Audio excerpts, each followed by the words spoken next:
سورہ طور کے مضامین بڑے ہی عظیم الشان اور غور و فکر کی دعوت دینے والے ہیں۔ اس سورہ کے بارے میں سیدنا جبیر بن مطعم رضی اللہ عنہ فرماتے ہیں کہ میں نے نبی علیہ السلام کو سنا یقرأ فی المغرب بالطور،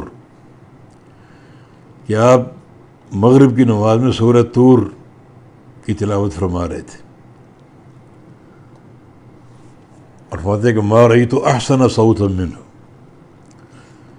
نبی علیہ السلام سے اچھی آواز والا میں نے کبھی نہیں دیکھا، یعنی آپ کی آواز، خوبصورت تلاوت اور آپ کا پڑھنے کا انداز اور اسلوب، اس سے خوبصورت آواز میں نے کبھی نہیں سنی جو آپ سورہ طور پڑھ رہے تھے نماز مغرب میں۔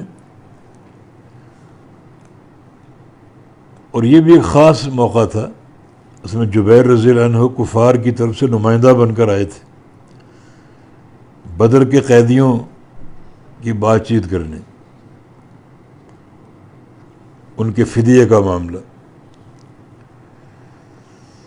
تو کفار قریش کی طرف سے آئے تھے، اس وقت تو کافر تھے، یہ مطعم بن عدی کے بیٹے ہیں،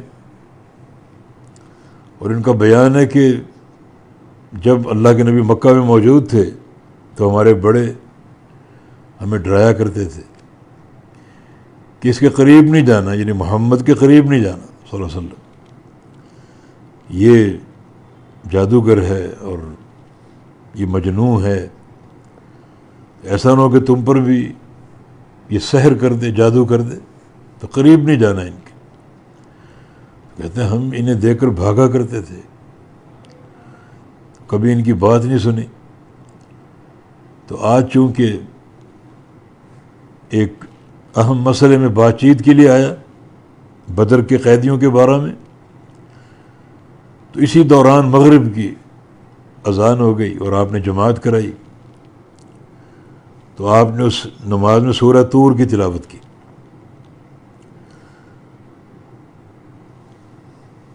فرماتے ہیں کہ ذالک اول ایمان وقر قلبی،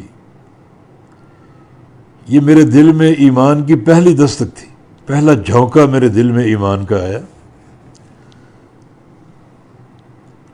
اور آگے اللہ تعالیٰ کے عذاب کا ذکر ہے نا، اللہ تعالیٰ نے 5 قسمیں کھائیں اور فرمایا کہ ان عذاب ربک لواقع، کہ تیرے رب کا عذاب واقع ہو کر رہے گا۔ تو جبیر کا بیان ہے کہ وہ تلاوت سن کر اس قدر میرے دل میں وہ چیز بیٹھ گئی کہ مجھے ڈر لگنے لگا کہ عذاب ابھی نہ آ جائے۔ اس وقت تو کافر ہی تھے نا، کہ میں ابھی عذاب کے لپیٹے میں نہ آ جاؤں۔ فرماتے یہ پہلا جھونکا ایمان کا میرے دل میں داخل ہوا، اور بعد میں پھر اسلام قبول کر لیا۔ یہ سورہ طور کی اہمیت۔ ایک اور حدیث ام سلمہ رضی اللہ عنہا کی روایت سے، جب نبی علیہ السلام کے ساتھ یہ حج کے لیے گئیں تو ان کی کچھ طبیعت ناساز ہو گئی۔ نبی علیہ السلام سے ذکر کیا کہ میں کچھ بیماری اور کچھ ضعف محسوس کر رہی ہوں، تو آپ نے فرمایا کہ تم لوگوں کے پیچھے سواری پر طواف کر لو۔ تو انہوں نے سواری پر بیٹھ کر طواف کیا تھا، اور ان کا بیان ہے کہ نبی علیہ السلام